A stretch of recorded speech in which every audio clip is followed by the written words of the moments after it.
You want to trash that legacy? That company that now Disney has screwed up the last 5 years trying to please a... No, because they're not dwarves. For right now, that's the only jobs that are there. They're remaking the movie. They just... And you know the saying, go woke, get broke, and Disney's going to lose money on this movie, and I believe it. You know what we're doing? Emergency meeting. We're putting Snow White on hold for 2 years, and guess what? Pay her a couple $1 million, go away. We're going to bring them. The original cartoon came out in 1937, and very evidently so. There is a big focus on... Instead of a partner in performance, Andrew Burnap found himself navigating a minefield of ego, creative conflict, and professional disillusionment. The tension didn't manifest in screaming matches or dramatic walk-offs. It was quieter, more insidious. Sources close to the production say Burnap tried time and again to bring harmony to the set, attempting table reads, suggesting rehearsals, and looking for any semblance of artistic collaboration. But Zegler, it seemed, had no interest in camaraderie. According to several people who worked behind the scenes, she isolated herself, dismissing not just his ideas, but at times, him altogether. It was as if she viewed the project as a solo vehicle, a one-woman showcase rather than an ensemble reimagining of a beloved classic.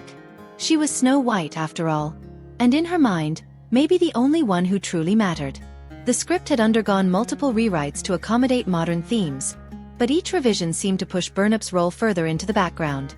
Originally hired to play the prince, a romantic lead with depth and agency, he watched his character dwindle into a near cameo. One moment he was meant to be the emotional anchor of the story, the next he was little more than set dressing in Zegler's rewritten fairy tale. For Burnap, who'd poured years of his life into building a reputation on the stage, the experience was jarring. He wasn't some novice plucked from obscurity. He was a Tony Award-winning actor, someone who had earned his place through dedication and craft. To be sidelined so carelessly wasn't just insulting, it was heartbreaking. Insiders say Burnap maintained his professionalism throughout filming, even as it became obvious. I'm sure a lot of people will assume it's a love story just because, we cast a guy in the movie. Right. Andrew Burnap, great dude. All of Andrew's scenes good. President Rachel Zegler also posted, F Trump kinds of posts on social media. She also said that she hoped that Trump supporters... Her love story with a guy who literally stalks her. Yeah. Weird. Yes, he was being edged out. He showed up to every rehearsal, every costume fitting, every late-night shoot, even when his scenes were being slashed. But behind the smiles and interviews, he was growing increasingly disillusioned. He'd come to Hollywood expecting collaboration.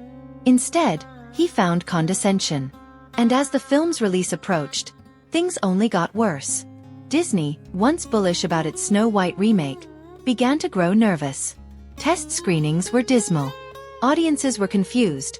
Why had the dwarfs been replaced with vague magical creatures? Why was there no romance, no spark? Why did Snow White seem to look down on the very idea of love, fairy tales, or fantasy? But worst of all, why did it feel like a movie made in spite of its own legacy? Rachel Zegler's interviews didn't help.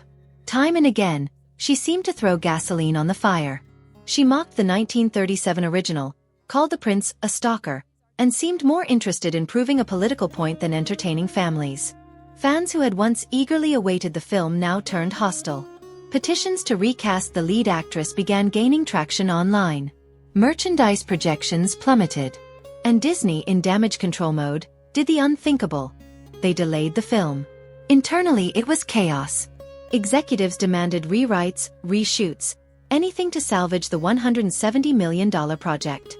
But the damage had already been done. Burnap's role was trimmed even further. Entire musical numbers he'd rehearsed for months were scrapped. His final screen time? Barely 15 minutes. Burnap didn't make a public scene. There were no angry tweets, no tell-all interviews. But those close to him say the experience left him shaken. He had believed in the magic of Disney, in the possibility of reaching millions through a story as iconic as Snow White. Instead, he was left wondering what he'd gotten himself into. Privately, he began turning down interviews related to the project. He declined to appear at promotional events. When asked about the film in passing, he'd nod politely, offer a vague compliment, and move on. The disappointment was written all over him. And yet, as Zegler continued her media blitz, doubling down on her comments, the contrast between the two stars became even starker. One had treated the production like a springboard. Focus on her love story with a guy who literally stalks her. Weird. We have a different approach to what. And they postponed the release of this thing, Ben, for a year because it's their star, Rachel Zegler, got rid of the dwarfs, but they have one token dwarf amongst these magical creatures. You actually just went backwards. For ideological grandstanding. The other had simply wanted to act. As weeks turned to months, industry insiders began whispering about what really happened on set. Word spread that Burnap had been iced out, not just by the star, but by producers too eager to appease her vision. Some speculated he'd been cast as a diversity token, a non-traditional prince thrown in to check a box, then quietly discarded when he didn't serve the evolving narrative. And as the full scope of the film's failure came into view, more and more people began pointing fingers. Critics savaged the movie. Box office numbers were humiliating. Disney, a company once synonymous with quality family entertainment, had become a punchline. Go woke, go broke, they said, and in this case it rang true. But for Burnap, the aftermath wasn't about politics. It was about artistry. He'd come into the project with hope, with passion, with the belief that storytelling still mattered. What he found instead was a cynical machine more interested in virtue signaling than vision. Friends say the experience has made him hesitant to accept future film roles. He's returned to the theater for now, back to a world where stories are still sacred, and actors still collaborate. I just want to create, he reportedly told one confidant. Not compete. Not walk on eggshells. Just act. Meanwhile, Zegler's star continues to rise in certain circles, but her reputation has taken a major hit. Her social media presence, once adored, has become divisive. Every post is met with backlash. Every appearance draws scrutiny. She's become a symbol of everything wrong with modern Hollywood.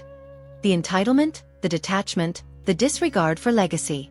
Even her apology, such as it was, fell flat.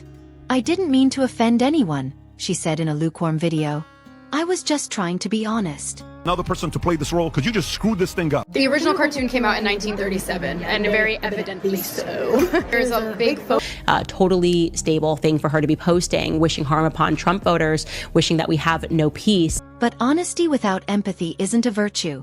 It's a weapon. And for many fans, the damage was already irreversible. As Snow White limps through its streaming release, barely making a dent in Disney's sprawling catalog, one can't help but wonder what might have been.